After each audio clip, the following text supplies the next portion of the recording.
புதுச்சேரியிலிருந்து செய்தியாளர் ரகுமான் இணைந்திருக்கிறார். அவரோடு பேசலாம். ரகுமான், நாளை அனைத்து இடங்களிலும் ஜல்லிக்கட்டு நடைபெறும் என்று தமிழக முதலமைச்சர் ஓ பன்னீர்செல்வம் அதிகாரப்பூர்வமாக அறிவித்திருக்கிறார். இந்த அடிப்படையில் புதுச்சேரியில் என்ன மாதிரியான ஏற்பாடுகள் செய்யப்பட்டிருக்கிறது? அங்கே போராட்ட களத்தில் இருக்கக்கூடியவர்கள் என்ன கருத்துக்களை சொல்கிறார்கள்?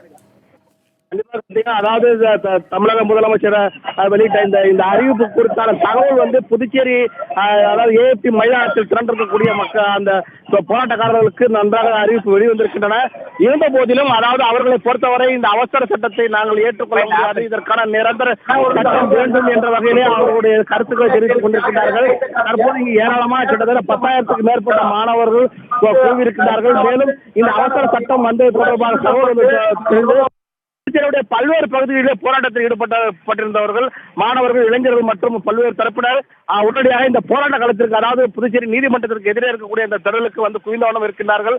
ஏனென்றால் இதை அடுத்து என்ன மாதிரியான முடிவுகள் அந்த போராட்டக்காரர்கள் எடுப்பார்கள் என்பது குறித்து அதனுடன் சேர்ந்து ஒருங்கிணைந்து அந்த போராட்டத்தை வலுப்படுத்துவதா இல்லை என்ன முடிவெடுப்பது என்பது குறித்து அவர்கள் கேட்பதற்காக தொடர்ந்து வந்தவண்ணமே இருக்கின்றார்கள். இவர்களை பொறுத்தவரை தொடர்ந்து அதாவது நிரந்தர சட்டம் வேண்டும் என்றும் பீட்டா என்ற அமைப்பை உடனடியாக தடை செய்யப்பட வேண்டும் என்ற கோரிக்கை வலித்து தொடர்ந்து கோஷம் எழுப்பியவாறு அவர்கள் இருந்து கொண்டிருக்கிறார்கள்.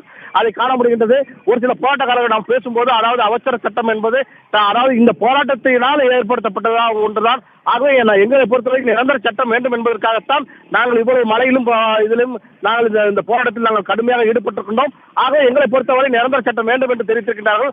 ஆக இது புதுச்சேரி என்பது வேறு மாநிலம் என்பதனால் தமிழகத்தில் எடுத்திருக்கக்கூடிய முடிவுகள் எந்த மாதிரியான முடிவுகள் என்பது புதுச்சேரி மாநிலத்திற்கு அதிகாரிகளுக்கு அவர்கள் தெரிவித்திருக்கிறார் என்பது குறித்தான சரியான விளக்கம் தெரியவில்லை. அதனைத் தொடர்ந்து புதுச்சேரி துறை அதிகாரிகள் இது தொடர்பாக போராட்டக்காரர்களுடன் பேச்சுவார்த்தை நடத்துவார்களா என்பதும் பிறகு தெரிய வரும். ஏனென்றால் இந்த சட்டம் பிறப்பிக்கப்பட்டு தமிழகத்தில் பிறப்பிக்கப்பட்டிருக்கின்றன, புதுச்சேரியில் இது போன்ற சட்டம் பிறப்பிக்கப்படவில்லை. இருந்த போதிலும் இந்த போராட்டத்தை பொறுத்தவரை ஜல்லிக்கட்டு நடத்த வேண்டும் என்ற ஒரு ஒற்றை கோரிக்கை வலியுறுத்தி இந்த போராட்டம் தீவிரப்பட்டு வருகின்றது.